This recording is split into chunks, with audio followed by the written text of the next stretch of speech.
शौहर को अपनी बीवी से ये 4 चीजें चाहिए होती हैं, इट्स वेरी इंपॉर्टेंट। सबसे पहली foremost and most important is respect, इज्जत। अब बीवी की भी इज्जत करनी चाहिए शौहर को, लेकिन अभी हमारा फोकस क्या है कि शौहर को जो इज्जत चाहिए वो थोड़ी डिफरेंट है। लीडर, प्रोटेक्टर, प्रोवाइडर, गाइडर वाली, यानी जैसे वो घर का सरबराह है, तहफ़्फ़ुज़ फराहम करता है, चीजें ला के देता है। देखिए, एक तो उसको ये मनसब अता हुआ है और ये सारे काम कर भी रहा है, तो number 1 is respect and number 2 look good for him at home. घर में आप सजी संवरी रहें और थोड़ा तैयार होकर रहें। देखिए, ये जरूरी भी है, इसका हुक्म भी है और ये मर्द की कमजोरी भी है। अगर ऐसा किया जाएगा ना तो शादी के शुरू के दिन रिकॉल हो जाते हैं, याद आ जाते हैं। और याद रखिए, तैयार तो हम हो रहे हैं लेकिन उसका फोकस वो शौहर होना चाहिए। और हाँ, ये जो तैयार होने वाला काम है ना, इसमें एहसान जताने वाला रवैया ना हो कि जी मैं आपके लिए तैयार हुई या इस तरह का। इसको लाइफ स्टाइल बना ले, मुस्कुराहट चेहरे पे सजा ले और ये अंदाजे जिंदगी हो कि हम घर में अच्छे लग रहे हैं। हो सकता है कि बाज खवातीन के नजदीक इस चीज की कोई अहमियत ना हो या जितने काम है उसमें उस लिस्ट में सबसे नीचे काम हो, ऐसा ना कीजिए। This is a very powerful weapon through which you can win your husband's heart. अपने शौहर के दिल को जीत सकती हैं आप अगर इसको एहतियात के साथ और बेहतरीन तरीके से करती चली जाए। देखिए, मुफ्ती कासिम साहब ने बहुत प्यारी बात इरशाद फरमाई कि यहाँ पे शौहर के मिजाज को भी देखा जाएगा। अगर वो चाहता है कि उसकी ज़ौजा सादा रहे तो वो इस तरह से रह ले, और अगर वो चाहता है कि सजी संवरी रहे तो उसको फिर ऐसा ही अंदाज़े जिंदगी इख्तियार करना चाहिए। Number 3, show confidence in his abilities. अपने शौहर की हौसला अफजाई करें, ऐसे अल्फाज इस्तेमाल करें जिससे उसे जाहिर हो कि वाकई वो कुछ कर रहा है। Appreciate his efforts, his help, his tiredness. वो जो काम कर रहा है, जो मदद कर रहा है, जो थक के आता है, इस चीज को अप्रिशिएट करें। कभी कभार ये जुमला जरूर कहें कि जी वाकई आपकी मदद ना होती तो शायद मैं ये सब कुछ ना कर पाती। You can pump him up.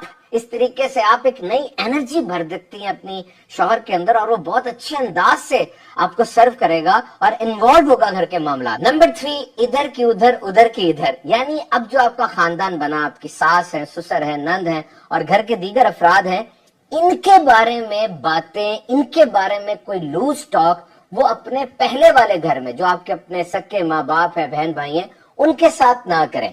देखिए, ये चीज बहुत ज्यादा खतरनाक होती है। आपका आज रिश्ता बना है जबकि उनके साथ शौहर का तो बचपन से रिश्ता, उसकी माँ है, उसकी बहन है, उसका भाई है। तो अगर ये बातें इधर की उधर उधर की इधर ज्यादा होती चली जाएंगी तो फिर बॉन्ड आपका मजबूत नहीं हो पाएगा। शौहर का दिल जीतने का सबसे डायरेक्ट रूट ये है कि उसके खानदान के बारे में लूज टॉक अपने घर जाकर ना की जाए। Number 4, physical touch. औरत की तरफ से इनिशिएट किया जाएगा तो मर्द को ये बात बहुत अच्छी लगे। Remember, women is the primary care giver. औरत घर में तहफ़्फ़ुज़ देने वाली, ख्याल रखने वाली पहली ये रुकन है घर की, क्योंकि इसके अंदर जो फितरती चीजें हैं ये ख्याल रखती है, अपने आप को हालात में ढाल लेती है, तकलीफ पे सब्र करती है, मिजाज में इसके नरमी होती है, जल्दी मुतासिर हो जाती है। ये चीजें बिल्ट इन है, तो इसीलिए घर के अंदर तहफ़्फ़ुज़ फराहम करना, ख्याल रखना ये औरत की प्राइमरी रिस्पॉन्सिबिलिटी है। बच्चे भी जब घर आते हैं स्कूल कॉलेज से आते साथ ही अम्मी जी यूं करते हैं और बस आवाज सुननी होती है, दिल को सुकून आ जाता है। मर्द भी जब आता है अपनी बीवी को देखता है और फिर उसके साथ जो लवाजमात और हाजात होती है उसको भी वो सुकून पहुंचाती है। So remember one thing, your husband is your project.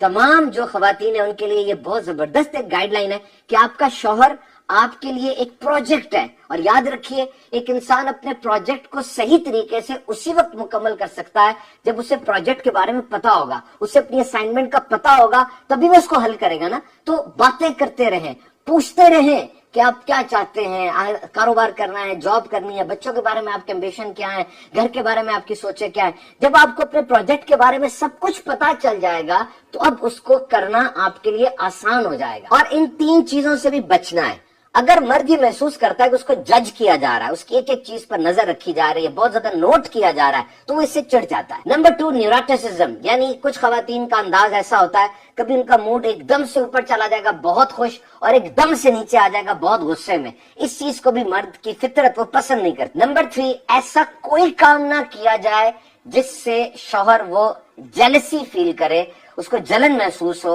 अगर ये काम होगा तो इससे भी मर्द चिढ़ महसूस करता है। कोशिश कीजिए इन सब चीजों का ख्याल रखें, इंशाअल्लाह घर अमन का गहवारा बन जाए।